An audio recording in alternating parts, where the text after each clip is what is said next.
this is Chris the Nightmare Ariola, and you're watching Mission Boxing Today on YouTube. Heavyweight boxing fans, what's the deal?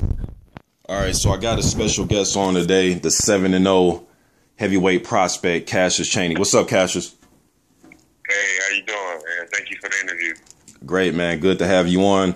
You're one of the more popular prospects, man. A lot of people, you know, they see the size, see the ability. I spoke on you a few times, man, so it's great to have you on, man. Yeah, no problem. Thank you. Thank you. I always listen to your show. It's entertaining. I appreciate that a lot, man. So a lot of people know you from coming out of Connecticut, but what a lot of people don't know is you were actually born in Baltimore. Just let the fans know, man, how it was growing up in Bmore.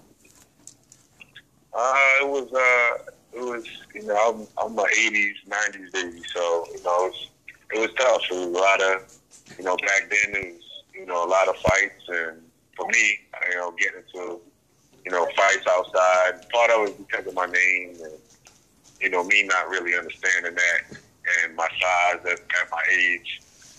But, you know, it was good. You know, I grew up in Baltimore. My father's from Philadelphia, so I got a lot of that in me as well. So I was going back and forth a lot. Right. And, you know, Cassius, it's kind of a theme that, you know, a lot of boxers, that they hone their skills somewhat street fighting. I know guys from Jack Johnson to Larry Holmes, guys who I read up on and followed, said the same thing, that they pretty much, you know, started off street fighting before they even put on a pair of boxing gloves. Yeah. I mean, for me, that's what makes it kind of dynamic. It was, you know, every year.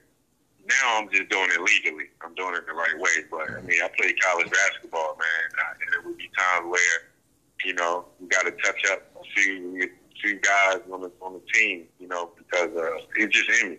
It was just in me. So the transition from going from basketball to boxing wasn't like a stress or anything. I knew that I could do it, and I was built for it. My body was built for the sport.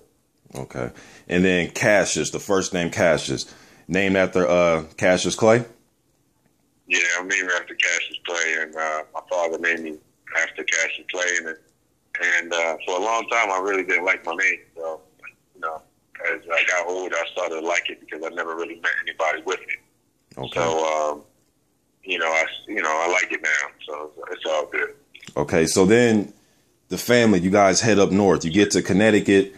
You start to play high school basketball. How was that, your high school years going into your college, and how was your college years playing buckets, man? It was different. I was the only person that came to Connecticut. My grandmother lived here with my great-grandmother. I came up for a visit, and I ended up just staying. You know, when I went to Old Saybrook High School, I started off going to New London. That was the city school. I didn't really feel like if I was going to come to Connecticut, there was no point in me going to New London. You know, I could have stayed back home. So when I went to Old Saybrook, Vin Baker, you know, four-time All-Star, Olympic gold medalist, he graduated from there. You know, it was, you know, predominantly white school, so I had to, like, adjust to it. And then on top of that, he came back my freshman year. We hung out for, like, basically, like, the whole summer. And I decided to stay all 4 years. But it wasn't just him. The teachers were great. You know, a lot of the students were great. And so I made that my high school. So I just commuted there, like, 30 minutes every day. Okay. And then you brought up Vin Baker. I was going to bring him up, former NBA All-Star. Just a basketball question. When people, you know, they start this new term for a stretch four, and Vin Baker was always one of the better stretch fours before they really started calling it a stretch four, in my opinion, man. Yeah, I mean, you got Vinny, and I mean, you want to put Chris Webber in that mold because of the skill set, you can. But Vin was probably like one of the first guys at the four that could handle the ball, that could shoot the mid-range, rarely took threes, but could shoot them. And, I mean, that's why Jordan Brand signed him. He was that skilled. He was that type of, but a lot of those guys in that era were freaks, freaking natures. So he came in an era where, you know, that greatness was known, was nice. Yes, sir. Then you had guys like Derek Coleman. You had guys like Glenn Big Dog Robinson, Deadlift Shrimp. A lot of guys that played that position, man. But let's not get a basketball because I can talk that all day, man. But so your amateur career, you're 24-3. Who did you beat in the amateurs? And I know a lot of the amateur guys, man. I know Cam F. Awesome. He's been like an amateur for about 20 years, it seems like. But who are some of the guys that you fought in the amateurs, man? Some of the guys I fought Marlon Moore. I fought Cam. I fought Jermaine Franklin. Owen Minor was number 3 at the time when I fought him. Ray Walker was pretty good. He's from Texas. I'm not sure what he's doing now. Let me see. A few other guys. I don't really, honestly, I remember them, but it was a while ago. So I don't remember the main guys because Jermaine Franklin, Cam F. Awesome. I don't like calling him Cam F. Awesome, but Cam and Marlon Moore were guys that are still boxing now, sort of. You know what I mean? Jermaine Franklin beat me in the Golden Gloves, and Cam beat me in the USA tournament, and I never got a chance to get the rematch with those guys. So, but they cool, you know what I mean? But hopefully someday, we're back in the square circle. Yes, sir. And all those guys you name, I know them all, man. Moore, he almost made it to the Olympics. He beat Darmani Rock in the USA, was it the Olympic trials? Franklin is 8-0 right now, the kid from Michigan, and he beat Awesome in he beat Cam in some tournament, man, before he turned pro. The Golden Gloves. Yeah, the national.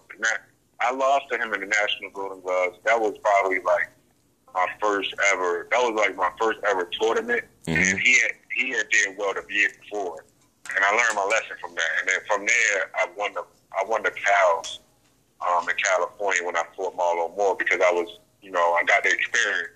So I enjoy that because I thank him for that. Even though I'm older, he's older than me boxing wise. Jermaine Franklin, and we talked before the tournament, and we stay in contact now. So he gave me a lot of experience. The Detroit coaches were great because they gave me a lot of advice, and that's why I was able to win the Pals. That was part of it. That was a big part. And then for you to go through that gauntlet of fighters, man, with only a 24, 27, under 27 fights in your amateur career, lets you know just the natural raw talent you got, man. Yeah, I mean, I always look back at when I was growing up, man. It was serious. Like some of the fights that I used to have. I mean, if guys couldn't get me in a week, my mom might find out. She'd take me down to, that block, and there'd be like 30 people surrounding us, and we would just have to fight, and it'd be over. You know what I'm saying? I still remember all that. My brother never went through that, but I did. So, just going into the ring, I'm never nervous when I get in the ring. It's like, whatever. You know what I mean? I know I'm ready. And I'm still, I'm still learning. I'm still going through, the growing pains of it, but just going through them experiences, fighting Cam, and fighting Jermaine Franklin, and Jermaine Franklin destroyed almost everybody in that tournament. All the guys he destroyed, but with me, my awkwardness and my athletic ability kind of kept him at bay. You know what I'm saying? He beat me on experience. He beat me on I ain't gonna be able to get him, so let me just outpoint him. Same thing with Cam. And then I learned the system when I went to the Pals, and that's how I was able to beat everybody on, hey, look, if I can't knock you out, I'm just gonna beat you, So they taught me a lot as I was moving up in the amateurs. Did Franklin's, before we move on, did Franklin's height give you any trouble? Because I know he's a shorter heavyweight with good boxing ability, man. I think he's like 6'1" or something. Did his height give you a little bit of problems to adjust to it? No. Okay. No, it wasn't. It wasn't his height at all. Really, I think for me, one thing I could tell he did everything the right way. Like when I got there, I fought two kind of like ugly, hard fights with some, heavy guys, and I never iced. I didn't ice. I just thought I was going to be, okay. I go into the fight with him, and I felt totally tired. I just felt beat.